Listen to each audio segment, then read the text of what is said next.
만남이라는 제목으로 함께 말씀을 나누고자 합니다. 오늘 오전 8시 40분에 경안고등학교에서 이제 코로나 이후에 오랜만에 경안관에 다 모여서 학생들과 예배를 드렸습니다. 대표 기도를 학생이 하고 난 이후에 아멘으로 기도가 끝났는데 갑자기 어디선가 박수 소리가 들렸습니다. 학교에서 행사를 하다 보면 교장 선생님이나 아니면 어떤 분들이 이런 훈화 말씀을 하시고 어떤 행사가 끝나면 학생들이 박수를 치게 됩니다. 그런데 그동안 코로나로 인하여 방송으로 예배를 드리다가 이제 경은관에 다 모여서 예배를 드리는데 예배가 무엇인지 잘 모르는 학생들, 그런 학생들이 많이 있습니다. 갑자기 아멘 하고 눈을 감고 이제 눈을 뜨려고 하는데 박수 소리가 막 들려서 제가 굉장히 당황을 했었습니다. 그런데 오늘 우리 교회에서 예배 드릴 때 상상이나 하겠습니까? 누가 기도했다고 박수를 친다던가 상상할 수 없지만 학교에서는 그런 일이 있습니다. 그처럼 오늘 우리가 이 성경을 볼 때에 우리가 우리의 관점으로 상상할 수 없는 그런 일들이 때로는 이 성경 안에 이 예수님 시대에는 있었다라는 것이죠. 지금 우리의 시선으로 본다면 상상할 수 없고 이해할 수 없는 그런 이야기들이지만 이 성경이 기록될 이 2000년 전 당시의 문화로 그 유대인들의 문화 또 사마리아인들의 문화로는 충분히 그런 일이 있을 수 있다라는 것입니다. 오늘 말씀의 제목은 행복한 만남입니다. 어떻게 하면 행복한 삶을 영위할 수 있을까라는 것이죠.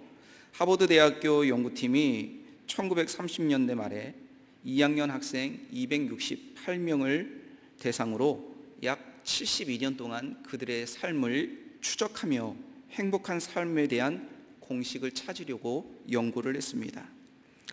조지 베이런트 교수는 그 연구 책임을 이어받아 연구를 계속해 나갔습니다.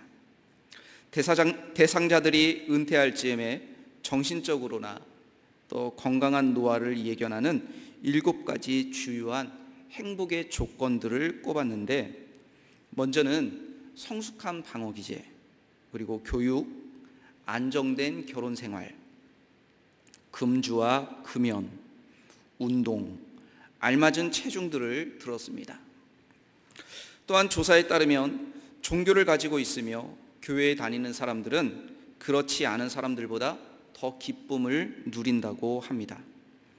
왜냐하면 이 7가지 행복의 조건들 중에 교회를 다니게 되면 교육과 안정된 결혼 생활과 금주와 금연은 기본적으로 자동적으로 따라오게 되죠.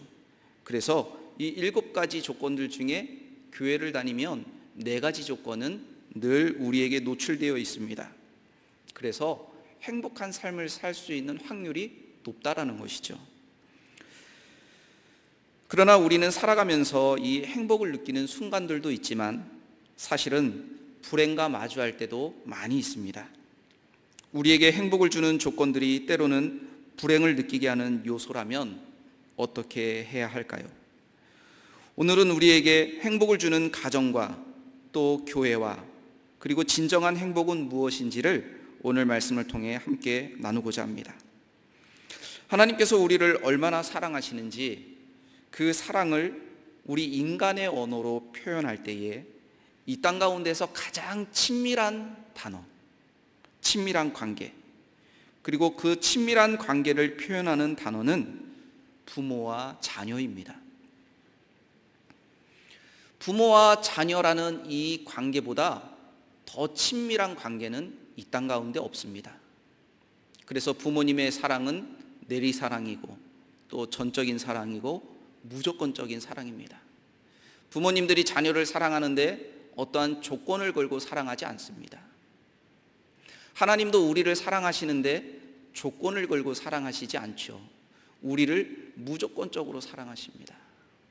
우리를 얼마나 사랑하시는지, 우리를 사랑하시고 우리를 구원하기 위해서 하나님은 한 분밖에 없으신 독생자 예수 그리스도를 이 땅 가운데 보내주시고 또 예수님께서는 우리를 구원하시기 위해서 친히 우리의 죄를 대신 십자가에서 담당하시고 죽으셨습니다.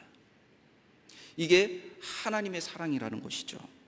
하나님께서 우리를 구원하는데 십자가를 지는데 조건을 걸지 않으셨다는 것입니다. 이미 우리가 죄인일 때에, 우리가 죄인 되었을 때에 예수 그리스도께서 십자가에서 죽으시고 부활하셨습니다. 또한 두 번째로 남편과 아내입니다. 부부는 무촌 관계라고 하죠. 그만큼 친밀한 관계라는 것입니다. 성경은 하나님과 성도와의 관계를 아버지와 아들로, 즉 부모와 자녀의 관계라고 말씀하고 있습니다. 또한 부부 관계로 설명하며 예수님은 신랑이시고 우리는 그의 신부라고 말씀합니다. 그래서 하나님께서 만드신 제도 중에 가장 귀하게 여기시는 기관이 가정인 것입니다. 그러나 안타깝게도 오늘 본문에 나오는 이 수가성에 살고 있던 사마리아 여인은 그 가정이라는 행복을 누리지 못하는 여인이었습니다. 예수님께서 갈릴리로 가실 때 사마리아를 지나게 되셨습니다. 해가 중천에 있을 때에 가장 뜨거운 시간, 그 누구도 활동하지 않는 그 시간에 예수님께서는 피곤하셔서 우물 곁에 그대로 앉으셨습니다. 그때 사마리아 여자 한 사람이 물을 기르러 우물가로 나왔습니다.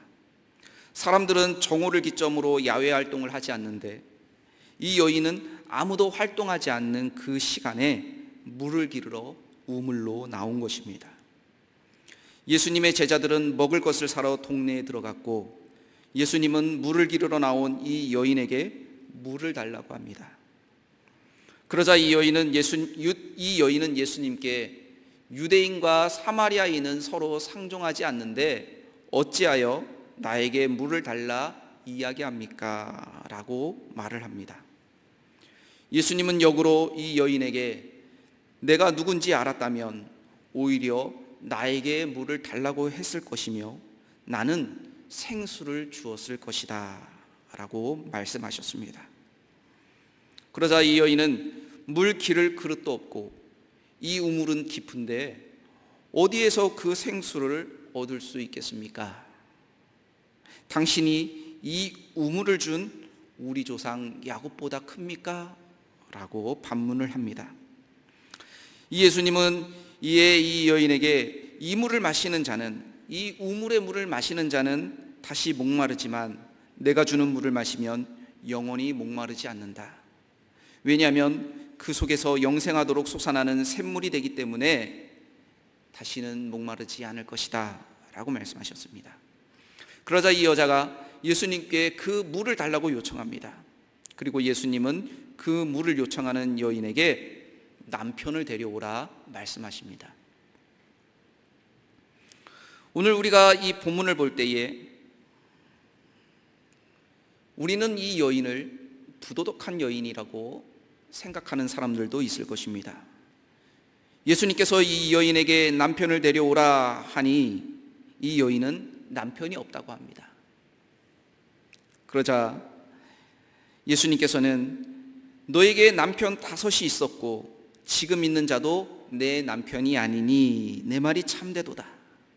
이 예수님께서는 알고 계셨습니다. 이 여인에게는 5명의 남편이 있었고 현재는 6번째 남편하고 살고 있습니다.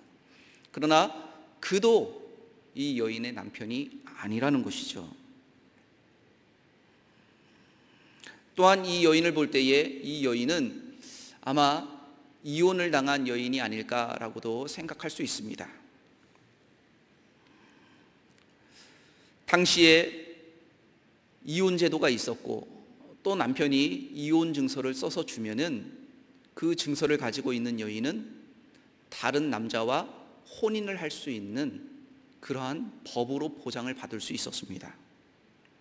그래서 당시에 아주 못된 남편들은 일부러 이혼 증서를 써주지 않습니다.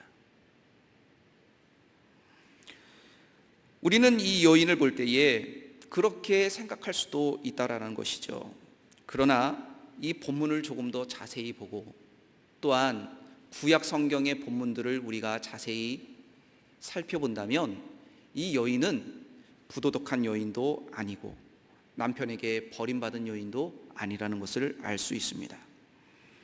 부도덕한 여인이 아니라는 것은 당시의 유대인의 법으로 볼 때에 한 마을에 울타리 안에서 살고 있는 그 구성원들 안에 기생이나 또 부도덕한 여인이 그 마을에는 살 수 없는 율법이 있었습니다.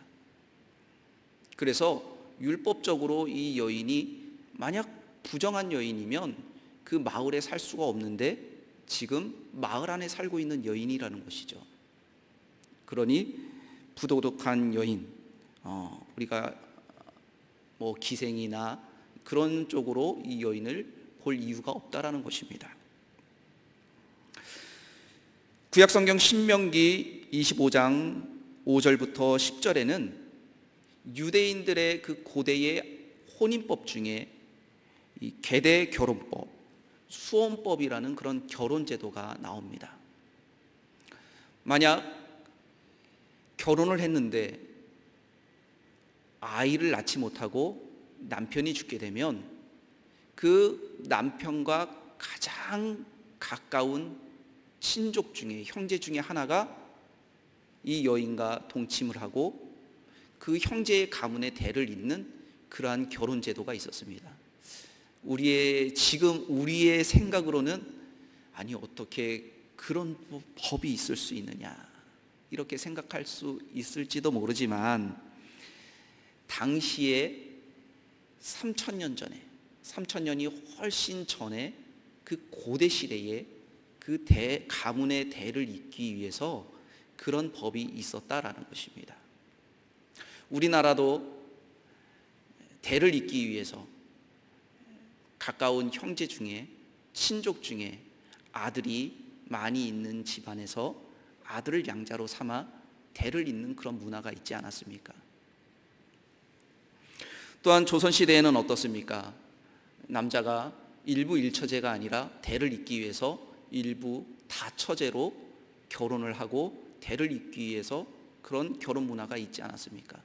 지금 우리의 생각으로는 그거는 좀 너무했다라고 생각할 수 있지만 당시의 문화로는 그럴 수 있었다라는 것이죠. 그러한 구약의 본문을 볼 때에 창세기 38장에는 유다라는 사람이 나옵니다. 이 유다는 다말이라는 며느리가 있었는데 그 첫째 아들이 다말과 결혼을 하였습니다. 그런데 이 첫째 아들이 대를 잇지 못하고 죽게 됩니다.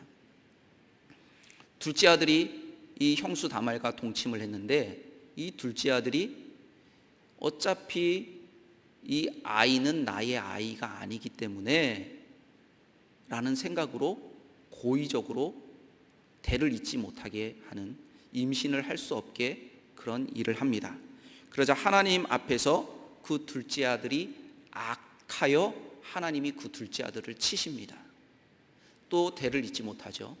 그래서 유다가 생각하기를 내 첫째 아들과 둘째 아들이 다 죽었는데 이 막내 셋째 아들도 이 며느리 다말하고 이 혼인을 하게 되면 이 셋째 아들도 혹시 죽지 않을까 하여 이 유다가 꾀를 냅니다.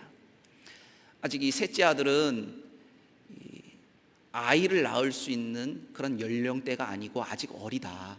그러니 이 셋째가 좀 더 크고 아이를 낳을 수 있는 그런 신체적인 나이가 되면 내가 그때 며느리 너를 부르겠다라고 합니다. 그런데 이 셋째가 신체적인 나이가 됐음에도 불구하고 시아버지 유다가 다말을 부르지 않습니다. 그래서 다말이 꾀를 내죠. 마치 기생처럼 옷을 입고 유다에게 접근을 합니다. 유다가 며느리 다말하고 동침을 하게 되고 며느리 다말은 증서를 달라라고 하면서 증표를 유다에게 요구를 합니다. 그리고 유다가 나중에 찾습니다. 이 동네에 기생이 있었는데 그 기생을 보지 못하였느냐. 그러자 이야기를 합니다. 우리 마을에는 기생이 없다. 기생이 아무도 없다. 내가 저번에 그 기생하고 만났는데 라고 하면서 소문이 들립니다. 유다 너희의 며느리 다말이 임신을 했다.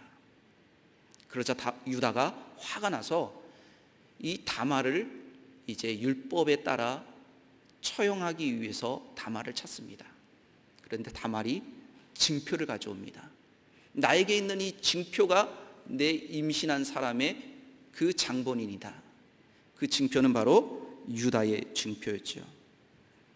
또한 룻기에 나오는 룻도 남편을 잃고 시어머니의 고향인 베들레헴으로 돌아와서 그의 친족 중에 기업물을 짜 가장 가까운 보아스와 결혼을 하여 대를 잇게 됩니다. 이게 바로 이 히브리인들에게 내려오는 결혼 문화 중에 하나라는 것이죠. 이 여인도 대를 잇기 위해서 가장 가까운 형제 중에, 친족 중에 지금 6번째 남편까지 갔다라는 것입니다. 그런데 6번째까지 갔다라면 우리가 생각할 수 있죠. 그 전에 5명은 다 어떻게 됐을까라는 것입니다. 남편 5명은 다 사망하고 없다라고 볼 수 있습니다. 그래야 6번째까지 가기 때문입니다.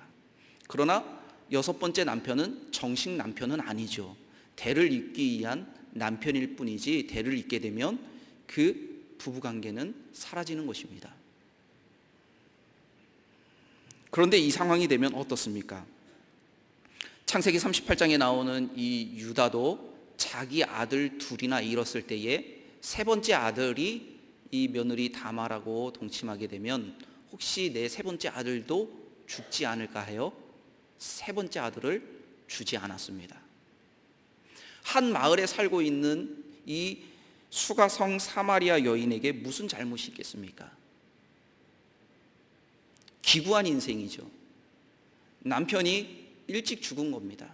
대를 잇기 위하여 또 가까운 친족 중에 형제 중에 그렇게 부부와의 관계를 연을 맺었는데 그 남편들도 일찍 아마 사라지고 없었던 것 같습니다. 그랬을 때에 그 마을 사람들이 이 사마리아 여인을 어떻게 보았겠습니까? 좋은 눈으로 볼 수가 없죠. 내 아들을,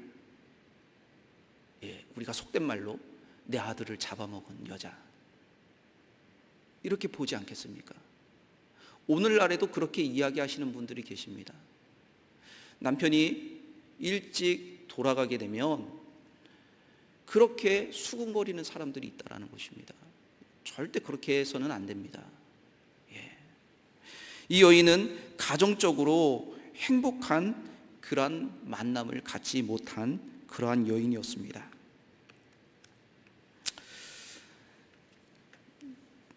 그러나 이 여인이 예수님과 이야기를 하면서 이제 예배에 대한 이야기를 합니다.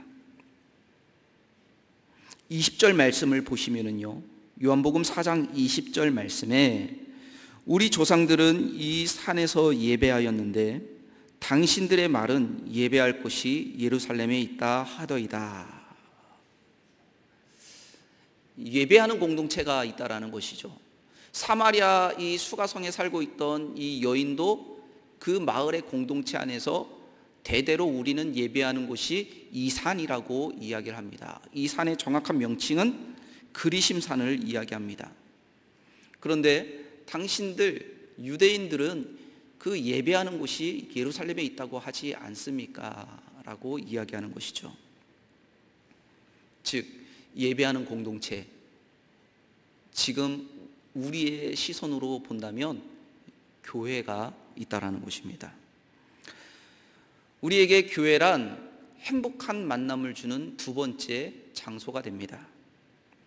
그런데 이 여인이 사마리아 사람들은 그리심산에서 예배한다라는 것입니다.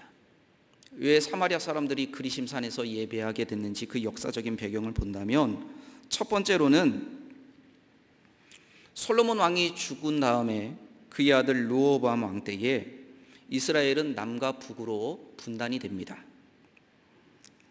북이스라엘을 다스리던 그 여로보암은 10개의 지파를 데리고 북이스라엘을 건국하게 됩니다. 그런데 안타깝게도 성전은 남유다 예루살렘에 있었습니다. 비록 분단이 되었지만 매년 절기마다 이스라엘의 성인 남성들은 3번이나 예루살렘 성전을 가야 하는 그러한 의무가 있었습니다. 그래서 북이스라엘의 왕 여로보암이 생각하기를, 이렇게 북이스라엘이 건국이 되고 내가 이 나라의 왕이지만 이 북이스라엘에 살고 있는 내 백성들이 절기마다 남유다로 가서 예루살렘에서 제사를 지내다 보면, 예배를 드리다 보면 언젠간 그들의 마음이 돌아져서 다 남유다로 가지 않을까.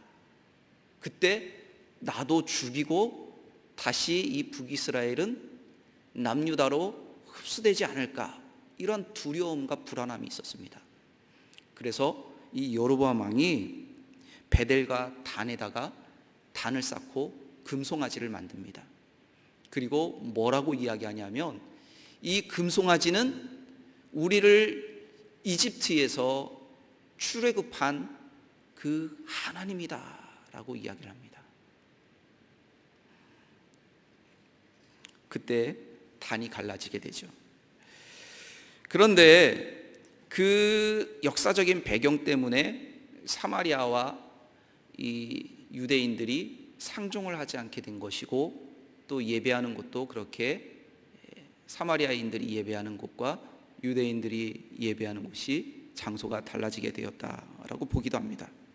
두 번째 이유는 이 북이스라엘은 아수르라는 나라에 멸망을 당하게 됩니다. 근데 이 아수르라는 나라가 얼마나 아주 그 악한 나라였는지요. 자신들이 점령한 이 패전국에 있던 그 사람들을, 당시에는 계급 문화가 있었죠. 왕과 귀족들, 또 군인들, 이런 사람들을 강제적으로 다 다른 나라로 뿔뿔이 이주를 시킵니다. 뭐 한 곳으로 이주시키는 것도 아니고요, 이 뿔뿔이 다 흩어버립니다. 그리고 이 북이스라엘에는 누구만 남겨놓냐 하면 여인들과 노인들과 또 이 아주 신분이 낮은 그런 하층민의 계급에 있던 사람들만 그 본토에 남겨두고, 이 귀족들과 이런 신분이 높은 사람들은 다 뿔뿔이 흩어버립니다. 그리고 이 사마리아의 북이스라엘에 누구를 이주시키냐면 다른 나라에 있는 성인 남성들을 강제로 다 이주를 시킵니다. 자연스럽게 혼혈 정책이 되고 언어가 말살되고 또 이 민족적인 정기가 자연스럽게 사라지게 되겠죠. 그런 식으로 아수르는 자신들이 정복한 나라를 그렇게 다스렸습니다. 아직 아수르에 멸망당하지 않은 남유다 입장에서 볼 때에 이 아수르는 북이스라엘, 우리 같은 민족이 아니라는 것입니다. 이방 민족이지 이제 우리 민족이 아니라는 것이죠. 그래서 상종할 수 없는 것이고 함께 예배할 수 없고 그들과 함께 연합할 수 없는 것이죠. 그래서 유대인들은 사마리아로 지나가지도 않는데 예수님께서는 굳이 갈릴리로 가시다가 사마리아를 지나가게 되신 것입니다. 굉장히 의도적으로 들어가셨습니다. 그런데 예수님께서는 성경을 통해서 우리에게 교회의 머리는 예수님이시고 교회의 몸은 성도라고 이야기를 하십니다. 그래서 교회를 큰 가정이라고 이야기하는 것이죠. 오늘 우리가 교회를 잘 만날 때에 행복한 만남이 될 수 있고 행복한 삶을 살아갈 수 있게 되는 것입니다. 조지베이 론트 교수가 하버드의 이 연구를 연구하며 종교를 갖고 있으며 교회를 다니는 사람이 더 행복하다라고 연구를 했습니다. 즉 우리가 신앙생활하는 것이 좋은 교회를 만날 때에 우리가 더 행복한 신앙생활을 할 수 있다는 것이죠. 또 좋은 교회를 우리가 만날 때에 우리는 건강한 신앙생활을 할 수 있다는 것입니다. 스테니하우스는 현대 신학자로서 현대인들의 문제를 교회가 해결할 수 있다고 봅니다. 현대인들의 그 문제를 사회가 해결할 수 없죠. 그러나 교회는 그 문제를 해결할 수 있다고 합니다. 그렇다면 어떻게 교회가 그 문제를 해결할 수 있느냐라는 것입니다. 사회가 점점 더 현대화가 되어 가면서 가족은 붕괴가 되고 해체가 됩니다. 우리나라에서 가장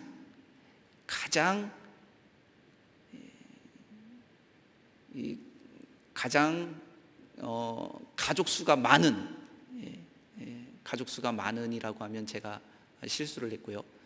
이 한 명인 가족, 즉 본인 혼자서 한 가구와 한 세대를 이루는 그런 홀로 가족이 우리나라에 가장 많은 가정수를 이룬다고 합니다. 약 40%가 넘는다고 합니다. 그래서 우리가 과거에는 가족이 몇 명이에요? 이렇게 물으면요, 대부분 기준이 어디에 있었습니까? 네 가족이었습니다. 네 가족. 그런데 지금은 나홀로 가족 한 명이 세대원이고 한 명인 세대가 가장 우리나라에 많다라는 것입니다. 그 이유는 다양한 이유가 있겠죠. 타지로 간 대학생들도 거기에서 주민등록 거주지 신고를 하게 되면 세대주가 되기 때문에 그런 이유도 있겠지만, 지금 우리나라에서 가장 많은 가정은 한 가족이라는 것입니다. 그래서 아직 우리 안동은 아니지만 우리나라 전체로 보면 그렇습니다. 그래서 요즘 식당에 가면요, 혼자 앉아서 먹을 수 있는 그런 테이블을 많이 만들어 놓습니다. 요즘 카페를 가도요, 혼자 앉아서 마실 수 있는 그러한 창가 쪽에 테이블들을 많이 만들어 놓습니다. 과거에는 혼자 밥을 먹으면 아유 불편하고 남사스러워서 어떻게 밥을 먹나 그랬지만, 요즘은 혼자 밥을 먹는 사람들이 굉장히 많아졌다는 것입니다.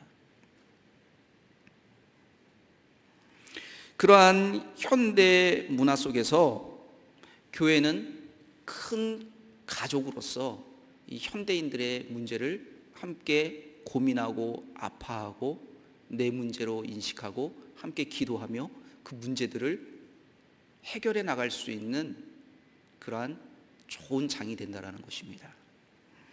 그것은 다양한 영역들이 있겠죠. 어떤 교회들은 공부하기에 어려운 학생들을 위해서 공부방을 만들고, 또 일자리가 없는 그러한 청년들에게 사업주가 된 우리 장년 교인들은 일자리를 제공하고, 물론 불편한 관계가 될 수도 있습니다.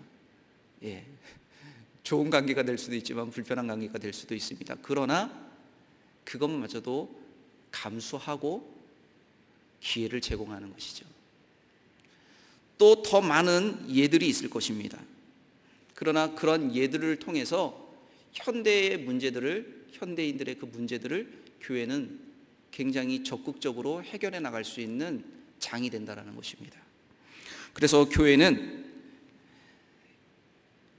현대인들에게 있어서 행복을 주는 그러한 귀한 장이라는 것입니다.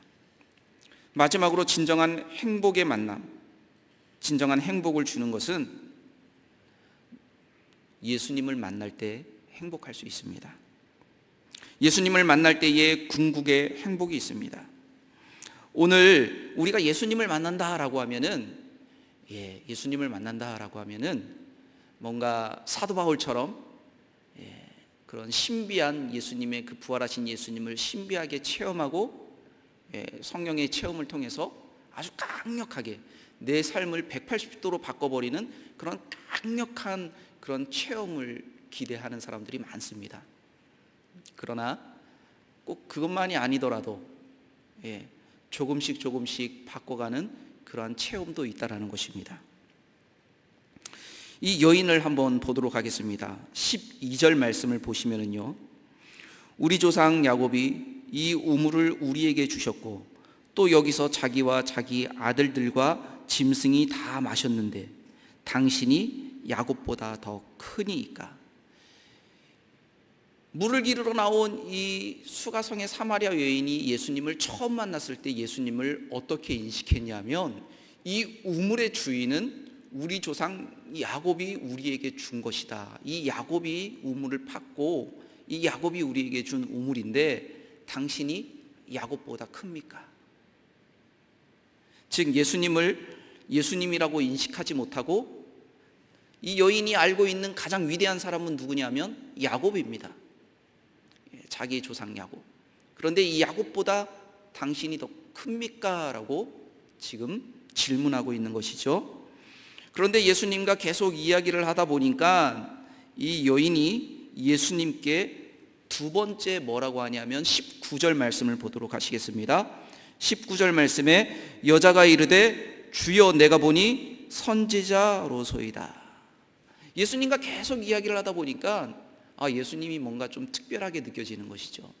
또 얘기를 하다 보니까 나에게 남편이 없는 것도 아시고 6번째 남편이 있는 것도 아시니 당신은 선지자입니다 라고 이야기를 하는 겁니다. 그런데 이 여인이 29절 말씀을 한번 보도록 하시겠습니다. 29절입니다. 내가 행한 모든 일을 내게 말한 사람을 와서 보라. 이는 그리스도가 아니냐 하니. 이 여인의 시점이 어떻게 변합니까? 첫 번째는 야곱보다 큽니까? 두 번째는 당신은 선지자입니다. 세 번째는 그리스도이십니다. 즉 예수님을 우리가 만났을 때에 예수님을 만났지만 우리의 삶이 아주 강력하게 변화되지 않을 수도 있다는 것입니다. 예수님의 제자 중에 엠마오로 내려가는 두 제자가 있었습니다. 그들은 예루살렘에서 일어났던 일들을 다 알고 있었고 예수님이 십자가에서 죽으신 것까지 알고 있었습니다. 또 부활의 소식도 들었습니다. 그런데 그들은 예수님을 믿지 못하고 내려갑니다. 예루살렘을 떠나 엠마오로 가고 있었습니다. 그때 부활하신 예수님께서 이 두 제자와 이야기를 하면서 갑니다. 엠마오로 가는 이 두 제자가 예수님께 이야기를 합니다. 당신은 예루살렘에서 일어났던 일들을 아직 못 들으셨습니까? 또 어떤 이들은 그가 죽었다가 살아났다고 하기도 합니다. 예수님께서 그 두 제자에게 성경을 가르치시고 성경을 통해 말씀하십니다. 그리고 그 두 제자가 저녁이 되어 이제 함께 예수님과 유하자고 예수님을 초대를 합니다. 그때 그들의 눈이 밝아지고 그들의 마음 가운데 심령이 뜨거워짐을 느껴지게 됩니다. 그리고 부활하신 예수님이 아닌가라고 이야기를 하죠. 즉 우리도 신앙생활하고 우리가 정말 예수님이 우리의 구원자라고 고백하고 우리가 날마다 예수님이 우리의 주라고 고백하지만 실제 우리의 삶 가운데 정말 그 주 되신 예수님과 동행한다라고 하지만 얼마나 예수님과 정말 깊이 있는 만남을 통해 동행하고 계십니까?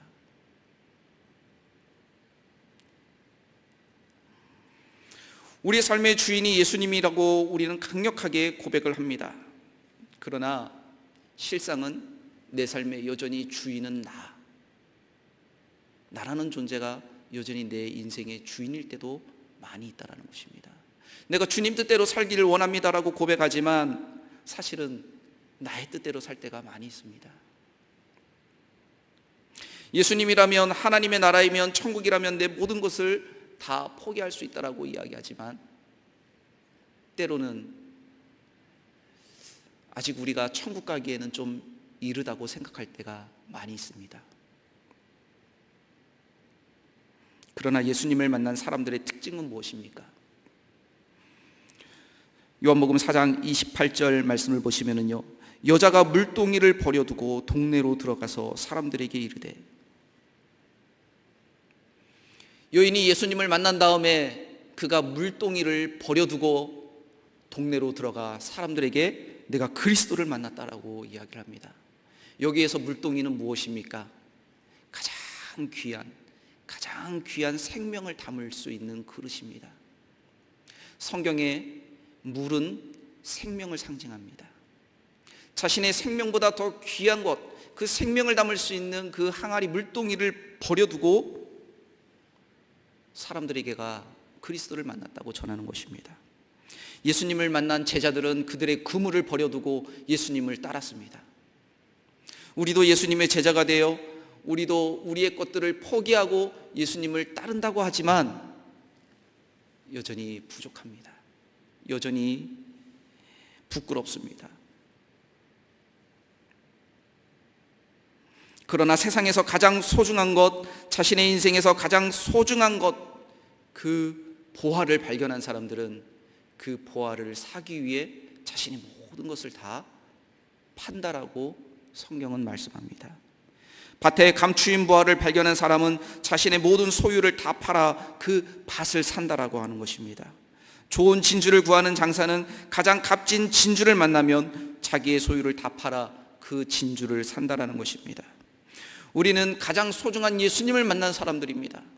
예수님을 통해 하나님의 나라인 천국을 선물로 받은 사람들입니다. 예수 그리스도를 통해 부활의 영생의 소망을 소유한 사람들입니다. 그런데 여전히 우리의 시선은 하나님 나라에 있지 못하고 이 땅에 머물러 있을 때가 많다라는 것이죠. 우리는 하나님 나라를 향하여 가고 있다라고 고백하지만 여전히 이 땅에서 이 땅의 가치관으로, 이 세상의 가치관으로 내가 오늘도 무엇을 할까 계획하며 살아가고 있지는 않습니까?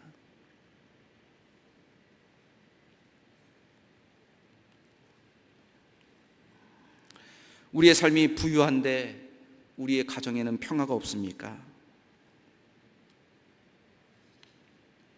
우리가 예수님을 믿는데 진실로 예수님을 믿는 사람들을 찾아보기 힘들지는 않습니까?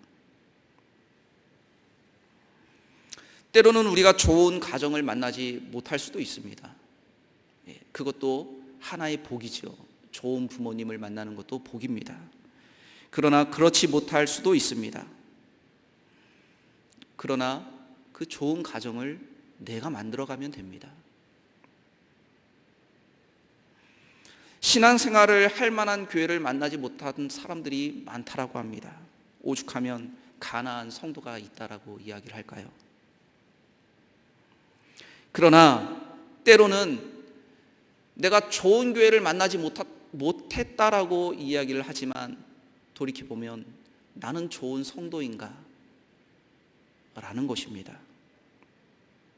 나는 예수님 앞에서 좋은 제자인가?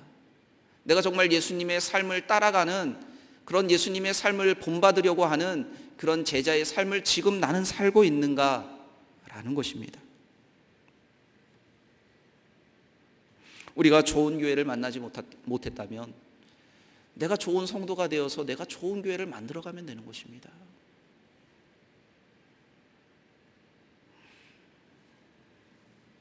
예수님을 진정 만나지 못하셨습니까? 엠마오로 가던 두 제자에게 부활하신 예수님께서는 성경을 통하여 그들에게 말씀하실 때 그들의 심령이 뜨거워지기 시작했습니다. 오늘도 우리가 예수님을 만나기 위해서 기도하는 자리에, 하나님의 말씀이 있는 자리에 거하시기를 바랍니다. 영혼의 왕궁이라는 책을 지은 그 데레사라는 여인이 있습니다. 이 데레사는 예수님을 만나고 그 기쁨과 희열에 늘 기도하는 사람이었습니다. 그러나 그는 안타깝게도 육체적인 질병을 선천적으로 가지고 있던 사람이었습니다. 그는 처음에 예수님을 아주 강하게 만났습니다. 그리고 기도할 때마다 하나님이 내 기도를 늘 날마다 들어주시고 응답하신다라는 것을 확신할 수 있었습니다.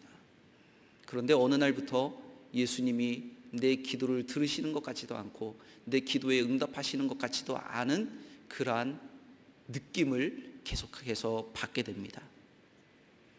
그리고 다시금 예수님을 만나기 위해서, 예수님의 음성을 듣기 위해서 또 내 기도에 응답하시는 하나님을 만나기 위해서 그는 끊임없이 기도를 하기 시작합니다. 그리고 어느 날 하나님께서 자신의 기도를 들으신다라는 그런 믿음의 확신과 경험을 하게 됩니다. 그런데 그 기간이 20년이라는 시간의 갭이 있었다라고 고백을 합니다. 즉 20년 동안 하나님이 내 기도를 들으시지 않는 것 같고 내 기도에 응답하시지 않는 것 같은 그러한 영적인 상태, 아주 심각한 그러한 영적인 상태가 20년 동안 지속된 것이죠. 그러나 그 20년 동안 이 여인이 포기하지 않고 했었던 일은 늘 끊임없이 기도하는 일이었습니다. 그리고 그 이후에 아주 깊이 있게 신랑 되시는 예수님을 만났다라고, 이 땅 가운데에서 하나님의 나라인 천국이 무엇인지를 누리고 경험했다라고 고백을 합니다. 오늘날 우리에게도 우리의 심령이 메말라 계십니까? 갈급한데 채워지지 않습니까? 생수의 근원 되시는 예수님께 나아가시기를 바랍니다. 생수의 근원 되시는 예수님께 나갈 때에 예수님께서는 요한복음 7장 38절에 나를 믿는 자는 성령의 이름과 같이 그 배에서 생수의 강이 흘러나오리라 말씀하셨습니다. 어디에도 없습니다. 우리의 가란 심령 가운데 우리의 그 가람을 해결할 분은 오직 예수님밖에 없습니다. 그 예수님께 나가시기를 바랍니다. 그리고 그 예수님을 붙드시고 그 예수님을 만나 진정한 행복의 삶을 누리는 우리 모든 성도님들이 되시기를 간절히 바랍니다. 기도하시겠습니다.